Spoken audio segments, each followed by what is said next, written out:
ভাইয়া 1 প্যাকেট চিনি আর একটু সয়াবিন তেলের বোতল দেন। আচ্ছা ভাই দিতেছি। এই নেন ভাই। ভাই কত হইলো? ভাই 220 টাকা। আচ্ছা ভাই দিতেছি। এই না। ভাই আমি ক্যাশ টাকা লেনদেন করি না, আমি বিকাশে লেনদেন করি। বিকাশে দেন।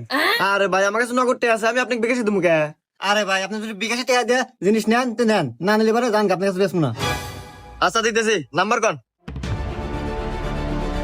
তোলেন 01931 5451। দেখেন ভাই গেছে। হ্যাঁ ভাই আইছি। শালার মালিক প্রতিদিন যাওয়ার সময় পকেট চেক করো, আচ্ছা কেবল চেক করো দেখ পানি। আচ্ছা টাকা আমি বিকাশে নিছি। এ হে রে, সাওলে নাকি তো হাতে নিলাম না, জানিয়ে আসি। না তুহানের মাল